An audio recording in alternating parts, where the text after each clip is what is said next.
राधे राधे दोस्तों, आप सभी का स्वागत है मेरे चैनल पर संदीप भक्ति ज्ञान गंगा में। दोस्तों, आज की इस वीडियो में मैं आपके साथ शेयर करने वाली हूँ कामिका एकादशी की व्रत कथा और कहानी।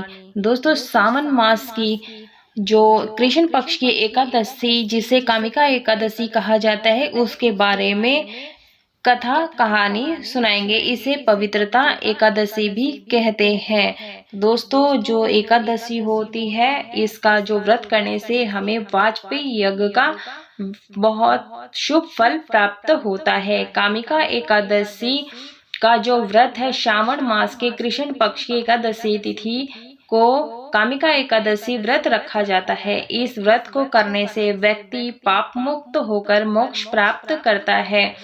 ब्रह्मदेव ने नारद मुनि को कामिका एकादशी की महत्व बताया था और उसके बारे में जानकारी दी थी। तो जो इसका महत्व और भी ज्यादा बढ़ जाता है अगर ये सावन मास के कृष्ण पक्ष में पड़ती है। और इस दिन शंख चक्र गदाधारी भगवान श्री हरि विष्णु की पूजा की जाती है पूरे विधि विधान से। दोस्तों, आप यह पूजन सुबह सवेरे भी कर सकते हैं या फिर शाम के समय विशेष पूजन भी कर सकते हैं। दोस्तों, कामिका एकादशी की रात्रि को दीपदान तथा जागरण के फल का महत्म्य चित्रगुप्त भी नहीं कर सकते हैं, कह सकते हैं। जो इस एकादशी की रात्रि को भगवान के मंदिर में दीप जलाते हैं, उनके पितृ स्वर्ग लोक में भी आशीर्वाद हमें देते हैं। तो दोस्तों, आप जो ये पूजन विधि है, कामिका एकादशी की पूजन विधि किस प्रकार से पूजा किस प्रकार से करें, उसका वीडियो मेरे चैनल पर है। आप वहां जाकर के पूजन विधि देख सकते हैं और कामिका एकादशी के दिन पूजन कर सकते हैं। तो दोस्तों, जो पूजा विधि है उसका लिंक मैं आपको डिस्क्रिप्शन में डाल दूंगी, आप वहां जाकर के पूजन विधि देख सकते हैं।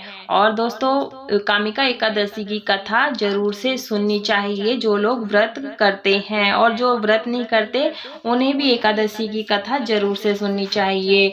तो कथा सुनने से पहले आप अपने हाथ में तीली ले लें और पुष्प ले लें, क्योंकि कथा कभी खाली हाथ नहीं सुनी जाती है। तो आप कुछ ना कुछ हाथ में लेकर ही एकादशी महात्म्य की कथा जरूर से सुने। तो कामिका एकादशी की व्रत कथा इस प्रकार से है। कुंती पुत्र धर्मराज युधिष्ठिर कहने लगे कि हे भगवान, आषाढ़ शुक्ल देवशयनी एकादशी तथा चातुर्मास महात्म्य मैंने भली प्रकार से सुना।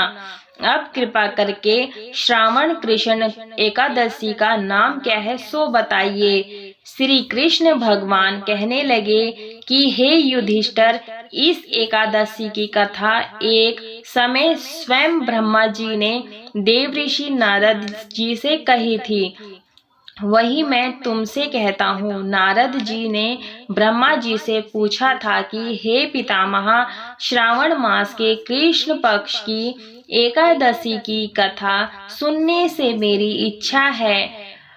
उसका क्या नाम है, क्या विधि है, उसका महात्म्य क्या है, सो कृपया करके कहिए। नारद जी के ये वचन सुनकर ब्रह्मा जी ने कहा, हे नारद जी, लोकों के हित के लिए तुमने बहुत सुंदर प्रश्न किया है। श्रावण मास की कृष्ण एकादशी का नाम कामिका है। उसके सुनने मात्र से वाजपेयी यज्ञ का फल मिलता है। इस दिन शंख चक्र गदाधारी विष्णु भगवान का पूजन होता है। उनके नाम से श्रीधर हरि विष्णु माधव मधुसूदन है। उनकी पूजा करने से जो फल मिलता है सो सुनो। जो फल गंगा, काशी और पुष्कर स्नान से मिलता है, और सूर्य ग्रहण, चंद्र ग्रहण में, केदार और कुरुक्षेत्र में स्नान करने से पुण्य फल की प्राप्ति होती है, वो इस दिन भगवान विष्णु की पूजा करने मात्र से मिल जाता है। तो इस तरह से मिलता है। और काशी में स्नान करने से, समुद्र वन सहित पृथ्वी दान करने से, सिंह राशि के बृहस्पति में, गोदावरी और गंडकी में नदी में स्नान करने से प्राप्त होता है, वह भगवान के विष्णु के पूजन से मिलता है। जो मनुष्य श्रावण में भगवान का पूजन करते हैं उनसे देवता, गंधर्व और सूर्य आदि सब पूजित हो जाते हैं। अतः पापों से डरने वाले मनुष्य को कामिका एकादशी का व्रत और विष्णु भगवान का पूजन अश्वमेव ही करना चाहिए। पाप रूपी कीचड़ में फंसे हुए और संसार रूपी समुद्र में डूबे मनुष्यों के लिए इस एकादशी का व्रत और भगवान विष्णु का पूजन अत्यंत आवश्यक है। इसे बढ़कर पापों के नाशों का कोई उपाय नहीं है। हे नारद, स्वयं भगवान ने यही कहा है कि कामिका व्रत से जीव कुयोनि को प्राप्त नहीं होता। जो मनुष्य इस एकादशी के दिन भक्ति पूर्वक तुलसी दल भगवान विष्णु को अर्पण करते हैं वे इस संसार के समस्त पापों से दूर रहते हैं। विष्णु भगवान रत्न रूपी मणि तथा आभूषण आदि से इतने प्रसन्न नहीं होते जितने तुलसी दल से। तुलसी दल पूजन का फल 4 भार चांदी और 1 भार स्वर्ण दान के बराबर होता है। हे नारद, मैं स्वयं भगवान की अति प्रिय तुलसी को सदैव नमस्कार करता हूँ।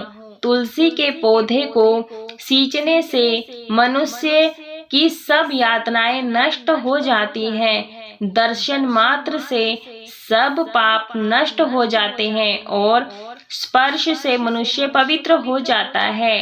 कामिका एकादशी की रात्रि को दीपदान तथा जागरण के फल का महात्म्य चित्रगुप्त भी नहीं कह सकते हैं।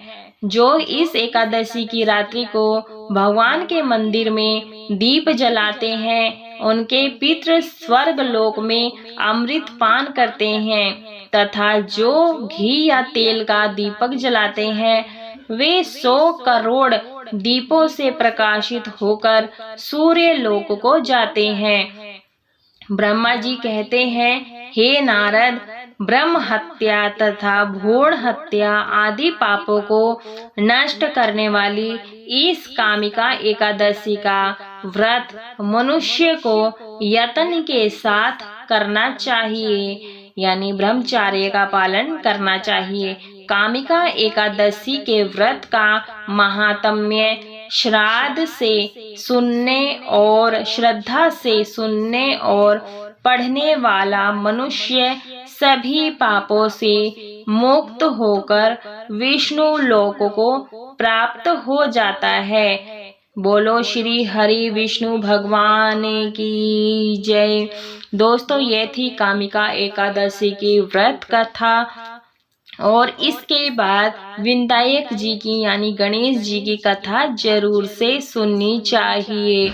उसके बाद आपने जो ये दक्षिणा ली है, जो ये दक्षिणा या पुष्प और ये लिया है तिल, ये आप कथा संपूर्ण हो जाने के बाद भगवान के चरणों में समर्पित कर देंगे और उसके बाद हमें करनी होती है कपूर से आरती। लेकिन हाथ जोड़ने की पूजा में रही कोई भी भूल चूक गलती हो गई हो तो क्षमा कर दीजिए और अपनी कृपा दृष्टि सदैव हम पर बनाए रखिए।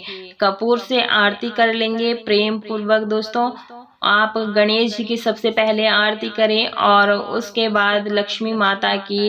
दोस्तों, आज के दिन तुलसी का भी पूजन किया जाता है, तो आप तुलसी पूजन सांझ के समय जरूर से करें। और दोस्तों, आज के दिन शालिग्राम का पूजन विशेष तौर पर किया जाता है। अगर शालिग्राम नहीं है तो इस प्रकार से आप लड्डू गोपाल को रख करके भी पूजन कर सकते हैं चौकी पर विराजमान करने के बाद। तो आरती उतार लेंगे और भोग प्रसाद लगाई दिया है और पूजा विधि किस तरह से है वो आप मेरे चैनल पर जाकर देख सकते हैं। दोस्तों, आप ये सुबह सवेरे नॉर्मल सी पूजा लेकर के संकल्प लेकर के पूजन करें और जो इस प्रकार से विशेष चौकी लगाकर पूजा की जाती है शाम के समय गोधूली वेला में की जाती है। तो आप इस तरह से कामिका एकादशी का पूजन करें। आशा करती हूँ आपको यह व्रत कथा पसंद आई होगी, जानकारी पसंद आई होगी। तो दोस्तों वीडियो को लाइक करें, ज़्यादा से ज़्यादा शेयर करें ताकि अन्य लोग भी इस वीडियो से लाभ प्राप्त कर सके। और अगर मेरे चैनल पर पहली बार आए हैं तो चैनल को सब्सक्राइब कर लीजिए ताकि आने वाले मेरे नए वीडियोस के नोटिफिकेशन आप सभी को सबसे पहले मिल सके। पूरा वीडियो देखने के लिए आप सभी का बहुत बहुत धन्यवाद। कमेंट बॉक्स में जय श्री हरि विष्णु जरूर से लिखें। मिलते हैं ऐसे एक और नई वीडियो के साथ। तब तक के लिए आप सभी को राधे राधे दोस्तों।